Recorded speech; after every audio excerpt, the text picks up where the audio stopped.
ప్రజా జీవితంలో ఉన్నటువంటి వ్యక్తిని తెలంగాణ ఉద్యమ సందర్భంలో అనేక మంది కేసీఆర్ గారి నాయకత్వం పట్ల ప్రొఫెసర్ జయశంకర్ గారి నాయకత్వం పట్ల ఇన్స్పైర్ అయ్యి ఎంతో మంది ఉద్యమంలోకి వచ్చినటువంటి వ్యక్తుల్లో నేను ఒకదానిగా ఆనాడు 2006లో ఉద్యమంలోకి వచ్చాను అధ్యక్ష.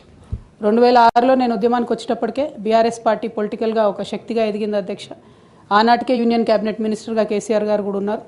అయినప్పటికీ నేను బీఆర్ఎస్ పార్టీలోకి రాకుండా ఇండిపెండెంట్గా తెలంగాణ జాగృతి అనేటటువంటి సంస్థను స్థాపించి ఆ సంస్థ ద్వారా తెలంగాణ ఉద్యమంలో ఎక్కడైతే గ్యాప్ ఉందో ఆ గ్యాప్ని ఫుల్ఫిల్ చేయడానికి, ముఖ్యంగా మహిళా లోకాన్ని తెలంగాణ ఉద్యమంలోకి తీసుకురావడానికి, యువమిత్రుల్ని తెలంగాణ ఉద్యమంలోకి తీసుకురావడానికి అనేక కార్యక్రమాలు చేపట్టడం జరిగింది అధ్యక్ష. అందులో ప్రధానంగా ఏదైతే మన సంస్కృతి గురించి అనేకమైనటువంటి చిన్న చూపు చూసేటటువంటి పరిస్థితి ఉన్నటువంటి సందర్భంలో మన బతుకమ్మ మన గౌరవం అని చెప్పి బతుకమ్మ పండుగను ముందుకు తీసుకెళ్ళి నేను ఊరూరా తిరుగుతూ మరి బతుకమ్మ పండుగ మన ఆత్మగౌరవానికి ప్రతీక అని చాటి చెప్పేటటువంటి ప్రయత్నం చేశాను అధ్యక్ష. అదేవిధంగా మన చరిత్రకు సంబంధించి 3000 సంవత్సరాల తెలంగాణ చరిత్రను కూడా నేను ప్రత్యేకించి ఒక చారిత్రక బృందాన్ని కూడా పెట్టుకొని మరి పుస్తకాలను కూడా వెలువరించడం జరిగింది అధ్యక్ష. తెలంగాణలో ఉన్నటువంటి చారిత్రక కట్టడాలను పరిరక్షించడానికి, ఆ కట్టడాల చుట్టూ ఉన్నటువంటి చరిత్రను కూడా నేను నిక్షిప్తం చేయడానికి చేయని ప్రయత్నం అంటూ లేదు అధ్యక్ష. అట్లానే ప్రధాన స్రవంతి మీడియాలో, సినిమాల్లో మనకు జరుగుతున్నటువంటి అవమానం పట్ల ఆనాడు ఉమ్మడి రాష్ట్రంలో చాలా తీవ్రంగా కొట్లాడడం జరిగింది అధ్యక్ష. మన భాషను, మన యాసను ప్రొటెక్ట్ చేయడానికి నా వంతు ప్రయత్నం చేశాను అధ్యక్ష. అప్పటికే ఉమ్మడి రాష్ట్రంలో ఉన్నటువంటి పాఠ్య పుస్తకాల్లో కూడా మన తెలంగాణ మహనీయుల చరిత్ర లేకపోవడం, మన తెలంగాణ సాంస్కృతిక అంశాలు లేకపోవడం, మన తెలంగాణ భాష పట్ల వివక్ష ఉండడం పట్ల కూడా శ్రీకృష్ణ కమిటీకి ఆనాడు ఇచ్చినటువంటి రిపోర్ట్లో కూడా తెలంగాణ జాగృతి తరఫున మేము ఇవ్వడం జరిగింది అధ్యక్ష. శ్రీకృష్ణ కమిటీ ఇచ్చినటువంటి ఫైనల్ రిపోర్ట్లో కూడా ఆ వాస్తవాలని వాళ్ళంతా ఉటంకించడం జరిగింది అధ్యక్ష. ఇవన్నీ కూడా మరి తెలంగాణ ప్రజలు కూడా మర్చిపోరు అధ్యక్ష. ఇవన్నీ చేస్తూ వచ్చినాం. 8 సంవత్సరాలు ఒక ఇండిపెండెంట్ సంస్థగా మేము ఉన్నాం అధ్యక్ష. అదేవిధంగా సాంస్కృతిక పరమైన అంశాలే కాకుండా బాలికల విద్య పట్ల, ఆదివాసీల హక్కుల పట్ల, మన ప్రాంతంలో ఉన్నటువంటి పరిశ్రమల్లో మన ప్రాంత ఉద్యోగులకే, మన ప్రాంత యువకులకే ఉద్యోగాలు దక్కాలనేటటువంటి అంశాల పట్ల కూడా ఆనాడు మేము పోరాటం చేయడం జరిగింది అధ్యక్ష. 2004లో నేను వాస్తవానికి అప్పటికే అమెరికాలో ఉద్యోగాలు చేస్తూ ఉన్నాం అధ్యక్ష. 2004 ఆగస్టులో నేను నా పర్సనల్ రీజన్స్ కోసము భారతదేశానికి వచ్చాను అధ్యక్ష. కానీ ఆ తర్వాత 2006లో ఎప్పుడైతే కేసీఆర్ గారు యూనియన్ మినిస్టర్ పదవికి రిజిగ్నేషన్ చేశారో అనేక మంది యువకులు తమ ఉద్యోగాలను వదులుకొని ఉద్యమంలోకి వచ్చారు అధ్యక్ష. వారితో పాటే నేను కూడా ఉద్యమంలోకి వచ్చాను అధ్యక్ష. వేలాది మందిని వారు ఇన్స్పైర్ చేసినట్టే నన్ను కూడా ఇన్స్పైర్ చేశారు అధ్యక్ష. అయితే మీ అందరికీ తెలుసు అధ్యక్ష, ఉద్యమంలో మనందరం కూడా కష్టపడ్డాం, పార్టీలకు అతీతంగా కష్టపడ్డాం. అనేక సందర్భాలు జరిగినాయి. చాలా సక్సెస్ఫుల్గా మన అంశాలని మనం ప్రజలకు చెప్పగలిగినాం, భావజాల వ్యాప్తి చేయగలిగినాం. అయితే అధ్యక్ష 2013-14లో తెలంగాణ ఉద్యమాన్ని మలుపు తిప్పేటటువంటి కీలక ఘట్టాలు జరిగినాయి అధ్యక్ష. 2013లో ఆనాడు కాంగ్రెస్ పార్టీలో ఉన్నటువంటి కొంతమంది నాయకులు మరి కేసీఆర్ గారిని మీరు ఢిల్లీకి రండి, సోనియా గాంధీ గారు నిర్ణయం తీసుకున్నారు తెలంగాణ ఇస్తారని చెప్పి పిలిపిస్తే మేము కుటుంబ సమేతంగా 2013లో ఢిల్లీకి వెళ్ళడం జరిగింది అధ్యక్ష. కానీ వెళ్ళిన తర్వాత 2 నెలలు కూడా దాదాపుగా కనీసం కాంగ్రెస్ పార్టీలో పెద్ద నాయకులు కానీ చిన్న నాయకులు కానీ ఎవరు పలకరించిన పాపన పోలేదు అధ్యక్ష. ఆనాడు ఈ ఘట్టం నేను ఈ హౌస్లో రికార్డ్ కావాలని చెప్తా ఉన్నా అధ్యక్ష. ఎందుకంటే ఇవాళ అనేక మంది తెలంగాణ ఉద్యమంతో సంబంధం ఉన్నవాళ్ళు, లేని వాళ్ళు, కొత్తగా రాజకీయాల్లోకి వస్తున్నటువంటి వాళ్ళు కూడా తెలంగాణ ఉద్యమంలో మీ పాత్ర ఏంటి అని మాట్లాడుతున్నటువంటి సందర్భంలో గల్లీలో కొట్లాడటమే కాదు, ఢిల్లీలో లాబియింగ్లో కూడా నా పాత్ర ఉందని చెప్పడానికే హౌస్లో ఈ మాట చెప్తా ఉన్నాను అధ్యక్ష. అయితే 2013 అధ్యక్ష జూలై ఆగస్ట్ టైంలో మరి అక్కడే ఉన్నాము, ఎక్కడ కూడా కదలిక లేదు. అటువంటి సందర్భంలో ఆనాడు మేడం సోనియా గాంధీ గారు ఎవరైతే ఈ కీలకమైన నిర్ణయం తీసుకోవాలో వారికి సంబంధించి ముఖ్య అనుచరుడుగా ఆస్కర్ ఫెర్నాండెస్ గారు ఉండేవారు అధ్యక్ష. తమరందరికీ తెలిసి ఇప్పుడు లేరు, వారు పెద్దవారు. అయితే వారితో నాకున్నటువంటి సొంత పరిచయాలతోని వారికి కేసీఆర్ గారికి సపరేట్గా నేను ఒక మీటింగ్ పెట్టించడం జరిగింది అధ్యక్ష. ఇదంతా in the interest of the state formation అధ్యక్ష. ఆ తర్వాత సోనియా గాంధీ గారు ఇంటర్ఫియర్ అయ్యి ఒకటే రోజులో అధ్యక్ష 7 నుంచి 8 సార్లు కమ్యూనికేట్ అయ్యి మాట్లాడి ఆ తర్వాత తెలంగాణ సాధన అనేటటువంటి అంశం ముందుకెళ్ళింది అధ్యక్ష. ఆ విషయం తమరికి కూడా తెలుసు అధ్యక్ష. 2013 ఆగస్టు సెప్టెంబర్ నుంచి మొదలు పెడితే 2014లో తెలంగాణ బిల్లు పాస్ అయ్యేంత వరకు కూడా మనందరం కూడా నిప్పుల కుంపటి మీద కూర్చున్నాం అధ్యక్ష. ఏ క్షణంలో ఏ ఆంధ్ర లాబీయిస్టులు వచ్చి ఇది చెడగొడతారో, ఏ క్షణంలో తెలంగాణ రాకుండా పోతుందో అని అందరం కూడా ఏమంటారు దీపపు చుట్టూ చేయబెట్టిన కాపాడుకున్నట్టు మనందరం కూడా ప్రయత్నం చేసినాం అధ్యక్ష. అందులో నా పాత్ర కూడా కొంత ఉంది అని చెప్పడానికే ఈ విషయాన్ని నేను చెప్తా ఉన్నాను అధ్యక్ష. ఆ తదనంతర పరిణామాల్లో 2 సభల్లో కూడా మరి తెలంగాణ బిల్లు పాస్ అయింది. తర్వాత టీఆర్ఎస్, అప్పుడు టీఆర్ఎస్ ఉన్నటువంటిది కాంగ్రెస్లో మర్జ్ అవ్వాలనేటటువంటి ఒక పొలిటికల్ డెసిషన్ జరుగుతున్న సందర్భం అధ్యక్ష. అయితే మర్జ్ అవ్వలేదు అధ్యక్ష. అప్పుడు మర్జ్ అవ్వకపోతే ఏమైంది, ఇండిపెండెంట్గా టీఆర్ఎస్ ఇక్కడ పోటీ చేయాల్సిన పరిస్థితి వచ్చింది. వాస్తవానికి అధ్యక్ష, ఏ మహిళ అయినా కూడా ఒక కెరీర్ ఎంచుకునే ముందు, ఒక ఉద్యోగం చేసే ముందు తన కుటుంబం ఏంటి, కుటుంబ పరిస్థితి ఏంటి, రేపు పొద్దున్న నేను ఉద్యోగం చేస్తే నా పిల్లలకు సమయం ఇవ్వగలుగుతానా, కుటుంబ వ్యవహారాలకు సమయం ఇవ్వగలుగుతానా అని ఆలోచించుకుంటారు అధ్యక్ష. నేను కూడా ఉద్యమంలోకి వచ్చే ముందు 3 నుంచి 4 నెలలు చాలా సుదీర్ఘంగా ఆలోచించి నా జీవిత భాగస్వామితో చర్చించిన తర్వాతనే నేను ఉద్యమంలోకి రావడం జరిగింది అధ్యక్ష. అయితే ఈ విషయం ఇప్పుడు ఎందుకు చెప్పాల్సి వస్తుందంటే అధ్యక్ష, నేను ఎప్పుడైనా కూడా మన తెలంగాణ నుంచి ఒక ఇంటర్నేషనల్ స్థాయి ఎన్జిఓ నడపాలనుకున్నాను అధ్యక్ష. నేను పాలిటిక్స్లోకి వస్తానని అనుకోలేదు. కాకపోతే 2013-14లో ఎప్పుడైతే ఈ పరిణామాలు జరిగినాయో, టీఆర్ఎస్ పార్టీ ఒంటరిగా పోటీ చేయాల్సి వచ్చిందో అధ్యక్ష, ఆనాడు నాకు పార్టీ నుంచి వచ్చినటువంటి రిక్వెస్ట్ ఏంటంటే, నువ్వు నిజామాబాద్లో చేసినటువంటి పనికి నిన్ను నిజామాబాద్లో దాదాపుగా ఇంటింటికి గుర్తుపడతారు కాబట్టి నువ్వు ఎంపీ టికెట్ తీసుకొని అక్కడ ఉంటే అందరు ఎమ్మెల్యేలు మనం గెలిచేటటువంటి ఆస్కారం ఉంటుంది కాబట్టి నువ్వు ఇక్కడ పోటీ చేయాలని ఆనాడు టీఆర్ఎస్ పార్టీ నాకు పిలిచి పార్లమెంట్ టికెట్ ఇచ్చింది అధ్యక్ష. నేను ఎప్పుడు కూడా వారిని అడుక్కొని టికెట్ తీసుకోలేదు అధ్యక్ష. ఆ నిజామాబాద్ ప్రజలు దాన్ని గౌరవించారు. 9కి 9 కంప్లీట్గా నిజామాబాద్లో ఎమ్మెల్యేలని గెలిపించారు అధ్యక్ష. తద్వారా టీఆర్ఎస్ ఇండిపెండెంట్గా ఆనాడు అధికారంలోకి వచ్చింది అధ్యక్ష. అందరం సంతోషపడ్డాం అధ్యక్ష. నేషనల్ పార్టీస్ మీద డిపెండ్ కాకుండా ఒక స్వీయ రాజకీయ అస్తిత్వం ఈ రాష్ట్రానికి ఉంటుందని చెప్పి టీఆర్ఎస్ పార్టీ అధికారంలోకి వస్తే తెలంగాణ ప్రజలకు మేలు జరుగుతుందని చెప్పి అందరం కూడా పనిచేసాం అధ్యక్ష, కష్టపడ్డాం. అదేవిధంగా మొదటిసారి పార్లమెంట్లో ఉన్నటువంటి మనందరం కూడా, మీకు తెలుసు అధ్యక్ష, ఇక్కడ కూడా చాలామంది సహచరులు ఉన్నారు, చాలా అంశాల మీద, విభజన అంశాలు అన్నిటి మీద కూడా నిరంతరం పోరాటం చేసి అది హైకోర్టు సాధించుకోవడం కావచ్చు అధ్యక్ష, కాళేశ్వరం లాంటి పెద్ద ప్రాజెక్టులకు అనుమతులు సాధించుకోవడం కావచ్చు అధ్యక్ష, అనేక అంశాల మీద కొట్లాడి కూడా పనిచేసినాం అధ్యక్ష. అంటే ఈ అంశాలు చెప్పడంలో ఉద్దేశం ఏంటంటే అధ్యక్ష, కేవలం పదవులు కావాలి రాజకీయం కోసమే టీఆర్ఎస్ పార్టీలోకి నేను వెళ్ళలేదు అధ్యక్ష. ఆనాడు టీఆర్ఎస్ పార్టీకి అవసరం, తెలంగాణ ప్రజలకు అవసరం అని చెప్పినారు కాబట్టి వెళ్ళిన అధ్యక్ష. వెళ్ళిన తర్వాత కూడా నిజామాబాద్ పార్లమెంట్లో ఉన్నటువంటి వారందరికీ తెలుసు అధ్యక్ష, ఒక 20 సంవత్సరాలు పెండింగ్ ఉండే అధ్యక్ష నిజామాబాద్ పెద్దపల్లి రైల్వే లైన్. కానీ మొదటి 2-3 సంవత్సరాలలోనే వెంటబడి నేను అది పూర్తి చేసుకోగలిగిన అధ్యక్ష. అంటే ఇట్లా ఒక్కొక్కటి ఏ రోల్ ఇస్తే ఆ రోల్లో పనిచేసుకుంటూ వెళ్ళినాం అధ్యక్ష. ఏ రోల్ ఇస్తే ఆ రోల్లో డెడికేటెడ్గా తెలంగాణ ప్రజలకు పనికొచ్చేటట్టుగా చేసినాం అధ్యక్ష. సో 2014లో తెలంగాణ జూన్ 2న వస్తే సెప్టెంబర్లో బతుకమ్మ పండుగ వచ్చింది అధ్యక్ష. నేను అంతకుముందు తెలంగాణ జాగృతి నుంచి దాదాపుగా 8-9 సంవత్సరాల నుంచి కంటిన్యూస్గా బతుకమ్మ పేరుతోని ప్రతి సంవత్సరం కార్యక్రమాలు చేసేదాన్ని అధ్యక్ష. 2014లో వచ్చినటువంటి బతుకమ్మ, తెలంగాణ రాష్ట్రం ఏర్పడ్డ తర్వాత వచ్చినటువంటి మొదటి బతుకమ్మ నుండే నా మీద రిస్ట్రిక్షన్స్ ప్రారంభమైనాయి అధ్యక్ష. పొలిటికల్ పార్టీలో ఒక వ్యక్తిని స్వేచ్ఛను ఎట్లా హరిస్తారని చెప్పడానికే ఎగ్జాంపుల్ చెప్తా ఉన్నాను అధ్యక్ష. ఇక్కడ పర్సనల్ ఇష్యూస్ మాట్లాడకుండా నేను రూల్ పొజిషనే కోట్ చేసి మాట్లాడతాను అధ్యక్ష. Section 29A of representation of peoples act ఉంటుంది అధ్యక్ష. It is a statutory obligation for political parties to follow democratic norms. అంటే ఒక వ్యక్తి ఒక పార్టీలో చేరాడంటే ఆ వ్యక్తి యొక్క భావజాలాన్ని కానీ, ఆ వ్యక్తి యొక్క భావ ప్రకటన స్వేచ్ఛను కానీ ఆ పొలిటికల్ పార్టీస్ హరించడానికి లేదు అధ్యక్ష. నేను గత 8 సంవత్సరాలుగా ఇండిపెండెంట్గా ఒక వ్యక్తిగా సంస్థ నడుపుతూ చేస్తున్నటువంటి ప్రయత్నాలని అడ్డుకట్ట వేయడానికి మొదటి రోజు నుంచే ప్రయత్నం జరిగింది అధ్యక్ష.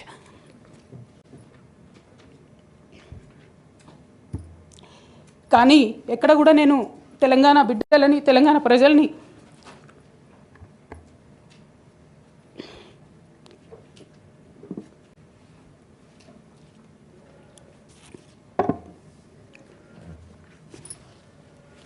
వాళ్ళను డిసప్పాయింట్ చేయదు కాబట్టి నవ్వుతూ పనిచేస్తూ వెళ్ళిపోయిన అధ్యక్ష. ఇప్పుడు నా దగ్గరికి ఎప్పుడు పెద్దవాళ్ళు, పైరవికారులు, కాంట్రాక్టర్లు ఎవరు రాలేదు అధ్యక్ష. నేను ఎప్పుడు కూడా పేద ప్రజల మధ్యలోనే ఉండి పనిచేస్తున్నాను అధ్యక్ష. నా దగ్గరికి వచ్చినటువంటి బీడీ కార్మికులు కావచ్చు, బీడీ టేకేదారులు కావచ్చు, అంగన్వాడీ టీచర్లు కావచ్చు, ఆశా వర్కర్లు కావచ్చు, ఐకేపీ ఎంప్లాయీస్ కావచ్చు అధ్యక్ష, అదేవిధంగా జిహెచ్ఎంసీ కార్మికులు కావచ్చు అధ్యక్ష, టీచర్లు కావచ్చు అధ్యక్ష, నిరుద్యోగులు కావచ్చు, ఆడబిడ్డలు కావచ్చు, సింగరేణి ఉద్యోగులు కావచ్చు, కరెంట్ ఎంప్లాయీస్ కావచ్చు, ఎవరు వచ్చినా అధ్యక్ష నేను కాదనకుండా నాకెంత వీలైతే అంత పనిచేసి పెట్టేటటువంటి ప్రయత్నం చేసిన అధ్యక్ష. అయినా సరే అధ్యక్ష, పార్టీ మౌత్ పీసులుగా ఉండేటటువంటి పార్టీ పేపర్లు, పార్టీ ఛానళ్ళు ఏ ఒక్కరు కూడా ఎన్నడూ కూడా మద్దతు ఇవ్వలేదు అధ్యక్ష. అయినా సరే ధైర్యం వదులుకోకుండా మొక్కువని ప్రయత్నంగా నేను ప్రయత్నం చేస్తూనే వెళ్ళాను అధ్యక్ష తెలంగాణ రాకముందు బీఆర్ఎస్ ప్రభుత్వం ఏర్పడకముందు ఒక మాట అనుకున్నాం అధ్యక్ష. కేసీఆర్ గారే పదే పదే ఈ మాట చెప్పారు. ఉమ్మడి రాష్ట్రంలో మనకు కాంట్రాక్ట్ వ్యవస్థ వచ్చింది, మరి కాంట్రాక్ట్ ఎంప్లాయీస్తోని అవుట్సోర్సింగ్ ఎంప్లాయీస్తోని దేశానికి నష్టం జరుగుతుంది, రాష్ట్రానికి నష్టం జరుగుతుంది, అందరికన్నా ఎక్కువ తెలంగాణ యువకులకు నష్టం జరుగుతుందని చెప్పారు అధ్యక్ష. ఆనాడు వారు సరదాగా ఒక మాట అనేవాళ్ళు, అందరికీ కాంట్రాక్ట్ పోస్ట్ ఉంది, మరి ముఖ్యమంత్రికి కూడా కాంట్రాక్ట్ పోస్ట్ ఉంటుందా అని చెప్పి ప్రశ్నించేవారు అధ్యక్ష. కానీ తెలంగాణ వచ్చిన తర్వాత 10 ఏళ్లలో కూడా కాంట్రాక్ట్ వ్యవస్థను మనం రద్దు చేసుకోలేకపోయినాం అధ్యక్ష. అది కాకుండా అవుట్సోర్సింగ్ ఎంప్లాయీస్ అవుట్సోర్సింగ్ వ్యవస్థను పెంచి పోసిపోయినాం అధ్యక్ష. బాధతో చాలా ఆవేదనతో నేను ఈ మాటలు చెప్తా ఉన్నా అధ్యక్ష. తెలంగాణ సమాజానికి ఏదైతే ప్రశ్నించడం నేర్పించినటువంటి బీఆర్ఎస్ పార్టీ అధ్యక్ష, అంతర్గత వేదికలలో అనేక సందర్భాలలో నేను ప్రశ్నిస్తే అధ్యక్ష నా మీద కక్ష కట్టారు అధ్యక్ష.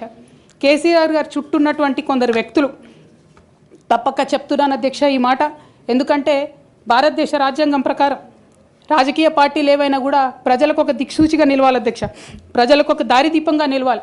పార్టీలోనే అంతర్గత ప్రజాస్వామ్యం లేకపోతే రాష్ట్రంలో ఎట్లా ప్రజాస్వామ్యం ఉంటుందనే విషయాన్ని కూడా మనందరం గమనించాలి. కాబట్టి ఈ మాట చెప్తా ఉన్నాను అధ్యక్ష. మరి కక్షగట్టి నన్ను ప్రశ్నించినందుకు పార్టీ నుండి బయటకు పంపించారని చెప్పక తప్పదు అధ్యక్ష. మొదటి సంవత్సరం నుంచే రాష్ట్ర స్థాయి నిర్ణయాలలో ఎక్కడ కూడా నా పాత్ర లేకుండా కట్టుబడి చేసినారు అధ్యక్ష. ఇవాళ ఆనాడు బాధపడ్డా ఇవాళ నేను సంతోషపడతా ఉన్నా అధ్యక్ష.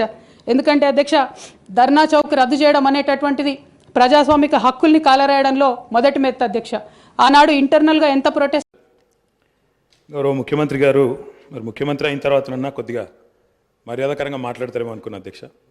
కానీ కొన్ని ఊహించలేము అధ్యక్ష, కొన్ని ఊహించలేము. ఎందుకంటే కొంతమందికి అది సాధ్యం కాదు. ఎందుకంటే వారికి అర్థమైంది అధ్యక్ష.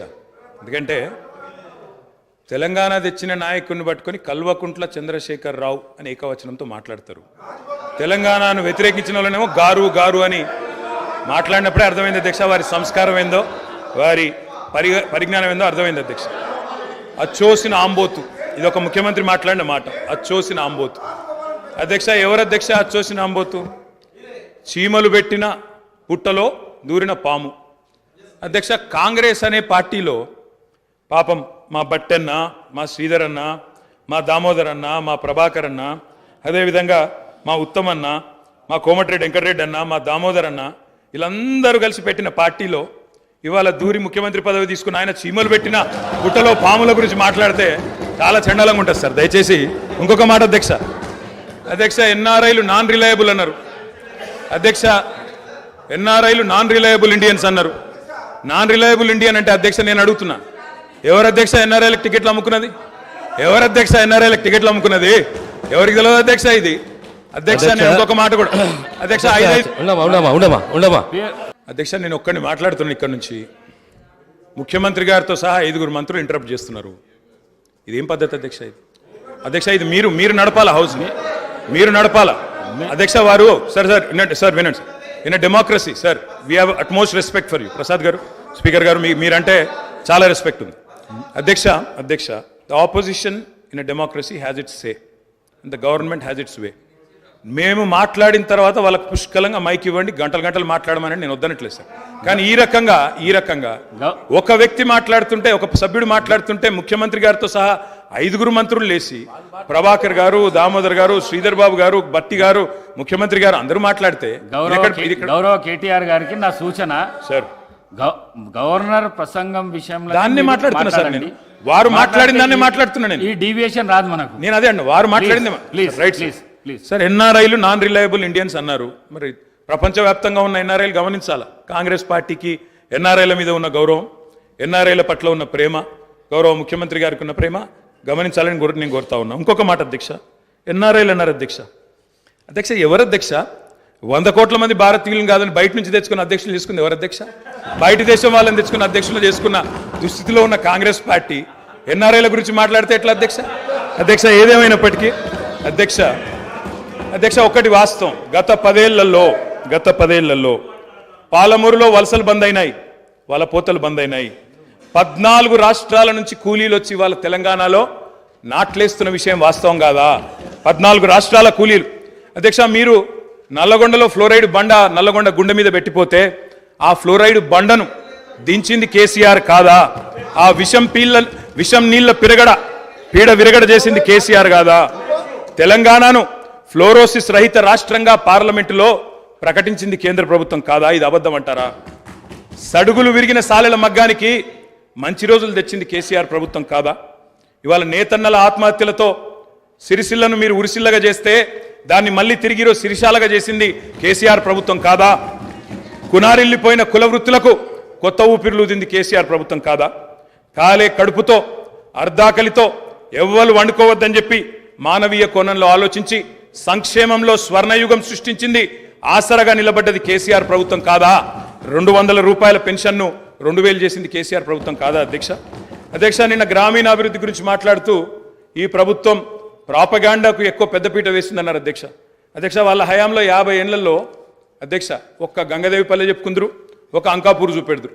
అది కూడా పాప మా గ్రామస్తులు చేసుకున్నారు, వీళ్ళు చేసింది ఏం లేదు. కానీ మా హయాంలో మా 10 ఏళ్లలో గర్వంగా చెప్తున్నా సార్, 3% కంటే తక్కువ జనాభా ఉన్న తెలంగాణ జాతీయ పంచాయతీ అవార్డులలో 30% అవార్డులు గెలుచుకునే విధంగా ప్రభుత్వాన్ని నడిపినాం, పల్లె ప్రగతిని చేసి చూపెట్టినాం. కావాలంటే చూసుకోవచ్చు. ఏ పల్లెకు పోయినా ట్రాక్టర్లు, ట్యాంకర్లు, ఏ పల్లెకు పోయినా ట్రాలీలు, ఏ పల్లెకు పోయినా డంపింగ్ యార్డులు, ఏ పల్లెకు పోయినా ఇంటి ముంగట ఇయ్యాల నీళ్లు, బ్రహ్మాండంగా చెట్లు. ఇవి వాస్తవాలు కాదా అధ్యక్ష?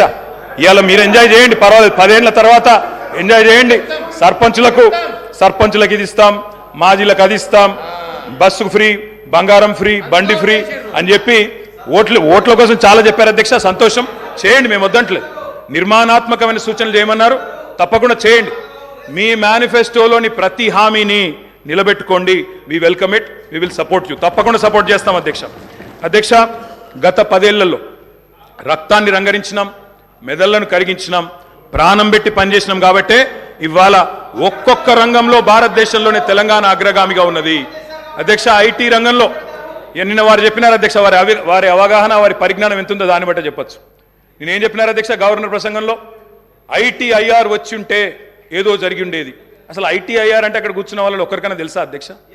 అసలు అది ఏందో తెలియదు అధ్యక్ష. నేను అడుగుతా ఉన్నా, ఇన్ఫర్మేషన్ టెక్నాలజీ ఇన్వెస్ట్మెంట్ రీజన్ ఏం చెప్పిన అధ్యక్ష? అందులో ఇన్ఫర్మేషన్ టెక్నాలజీ ఇన్వెస్ట్మెంట్ రీజన్ ప్రపోజల్లో 2013లో ఆనాడు యూపీఏ ప్రభుత్వం పెట్టినప్పుడు ఏం చెప్పారు అధ్యక్ష? అందులో ఐటీఐఆర్ అనేది కనుక వస్తే 2035వ సంవత్సరం కల్లా, 2035 అంటే ఇంకా 11 ఏళ్ల తర్వాత, 12 ఏళ్ల తర్వాత మనం అంటే ఉమ్మడి ఆంధ్రప్రదేశ్, ఆ రోజు ఇంకా తెలంగాణ అన్న మాట లేదు 2013లో, ఉమ్మడి ఆంధ్రప్రదేశ్గా మనం 2,09,000 కోట్ల ఎగుమతులకు చేరుకుంటాం 2035 కల్లా అని చెప్పారు ఐటీఐఆర్ ప్రపోజల్లో. కానీ అధ్యక్ష మా ప్రభుత్వ పనితీరు వల్ల, మా గౌరవ పెద్దలు కేసీఆర్ గారి పనితీరు వల్ల 2022-23 సంవత్సరానికే 2,41,000 కోట్లకు ఐటీ ఎగుమతులను చేర్చింది మా ప్రభుత్వం అధ్యక్ష. ఐటీఐఆర్ లేకున్నా కేంద్రంలో ఉన్న బీజేపీ మోకాలు అడ్డం పెట్టినా అధ్యక్ష ఆ 2035 టార్గెట్ను ఐటీఐఆర్ ఇయ్యకపోయినా సాధించిన ఘనత మా ప్రభుత్వానిది, మా నాయకుడు కేసీఆర్ది అనే మాట నేను గుర్తు చేస్తా ఉన్నా అధ్యక్ష. విచిత్రం ఏంటంటే మేము వాస్తవాలు చెప్తుంటే వాళ్ళకి బాధ అవుతుంది.